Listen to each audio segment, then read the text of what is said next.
Где ты, воевать. откуда, что такое, чего?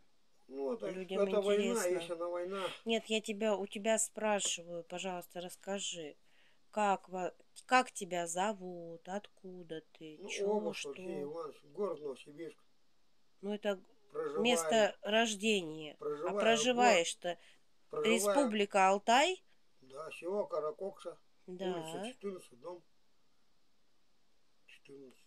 А, тоже 14. Да. Ну, все нормально, все Ну, мне видишь, у хорошо. меня одна девчонка, мне девчонка не позволяет туда идти. Но я пойду. Она, видишь, она просто ревет, Лешка, не ходи, пожалуйста. Я говорю, я пойду, нечего. Ну, все, перестань. У меня и Только ты дочь, не у меня и зареви, и дочь все еще будет там, у меня хорошо. и дочь у ней.